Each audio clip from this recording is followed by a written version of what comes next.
دوستو، افغانستان ایک ایسا ملک ہے جو کئی سالوں سے جنگ کا شکار رہا ہے۔ پہلے روس اور پھر امریکہ نے اس پر قبضہ کرنے کی بھرپور کوشش کی، لیکن ناکام رہے۔ اس ملک کی زیادہ تر آبادی پشتون ہے۔ جنگ کی وجہ سے اس ملک کی عوام نے بہت سی مشکلات دیکھی۔ اس ملک کی عوام نے انتہائی تنگ دستی اور غربت کی زندگی گزاری۔ طالبان نے اپنے ملک کی حفاظت کی اور بھرپور جدوجہد کے بعد کامیابی حاصل کی۔ اس وقت پورے افغانستان پر طالبان کی حکومت ہے۔ 30 اگست 2021 تک تمام امریکہ کے سپاہیوں کو افغانستان سے نکال دیا گیا۔ اب افغانستان ایک آزاد اسلامی ریاست ہے۔ افغانستان نے اپنے ملک کی ترقی کے لیے بہت سے منصوبوں کا آغاز کیا ہے، جن میں سے ایک ہے کوش ٹیپا کینال۔ تو دوستو، آج ہم دیکھیں گے کہ کوش ٹیپا کینال کیسے افغانستان کو کامیاب ممالک کی صف میں کھڑا کر سکتی ہے۔ تو آئیے شروع کرتے ہیں۔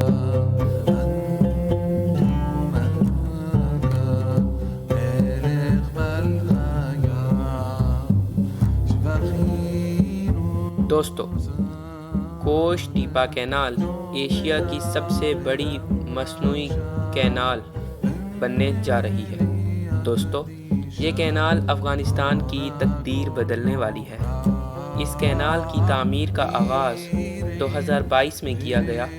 اس کینال کی کل لمبائی 285 کلومیٹر بتائی جا رہی ہے۔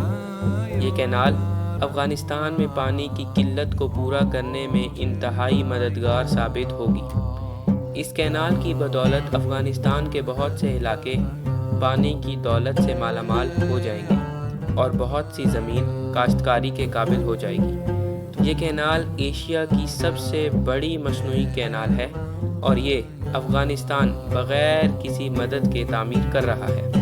دوستو، یاد رہے، افغانستان کے پاس نہ ہی جدید مشینری اور نہ ہی تجربہ کار ماہرین ہیں جو افغانستان کی مدد کریں۔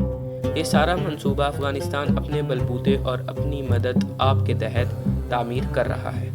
افغانستان میں اور بہت سے کینال اور دریا موجود ہیں، لیکن وہ افغانستان میں پانی کی قلت کو پورا کرنے سے قاصر ہیں۔ ماہرین کے مطابق کوش ٹیپا کینال 5,50,000 ایکڑ زمین کو کاشتکاری کے قابل بنائے گا۔ یہ کینال شمالی افغانستان میں آمو دریا سے پانی نکالنے کے لیے بنائی جا رہی ہے۔ اس کینال کی چوڑائی 100 میٹر بتائی جا رہی ہے۔ اس کینال کی گہرائی 8.5 میٹر ہوگی۔ یہ کینال ایک سال میں 10 بلین کیوبک میٹر پانی منتقل کرنے کی صلاحیت رکھتی ہے۔ اس کینال پر 3300 مشینوں کے ساتھ 5500 ملازمین اس پروجیکٹ پر کام کر رہے ہیں۔ افغانستان ایک لینڈ لاک ملک ہے کیونکہ اس کے کسی بھی حصہ میں سمندر موجود نہیں ہے۔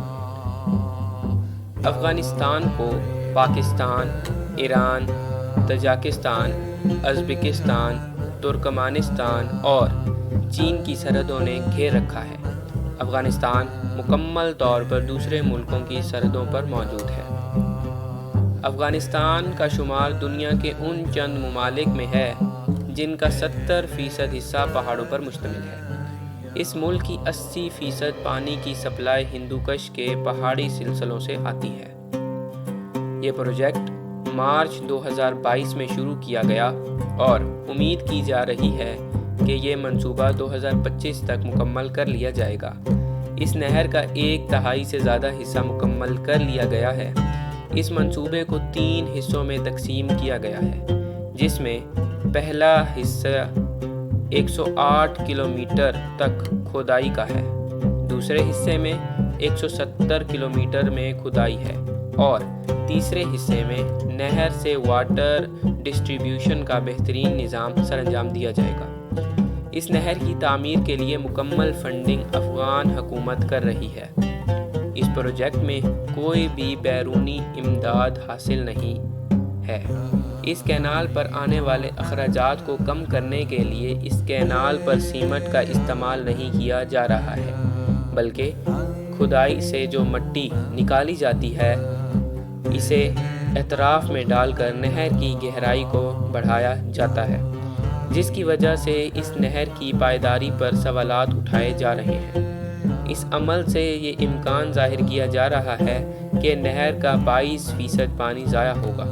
افغانستان کا اب پانی کے مسائل پر وسطی ایشیائی ریاستوں کے ساتھ مسئلہ شروع ہو سکتا ہے۔ دریائے آمو کا پانی 1987 کے معاہدے کے مطابق تاجکستان، ازبکستان اور ترکمانستان میں تقسیم ہوتا ہے، جبکہ افغانستان اس معاہدے میں سرے سے شامل ہی نہیں ہے۔ ایسے میں اس نہر کا مستقبل کیا ہوگا؟ اس کینال کی تعمیر پر $100 بلین مختص کیے گئے تھے، جو کہ ایک چھوٹی سی رقم لگتی ہے، لیکن یہ رقم افغانستان کے لیے بہت اہمیت رکھتی ہے۔ یہ افغانستان کے سالانہ ٹیکس کا تقریباً 50% بنتا ہے۔ دوستو، امید کرتے ہیں آپ کو دی انفارمیٹیو ورلڈ کی یہ ویڈیو بھی بے حد پسند آئی ہوگی۔ ملتے ہیں اپنی اگلی ویڈیو میں، تب تک اپنا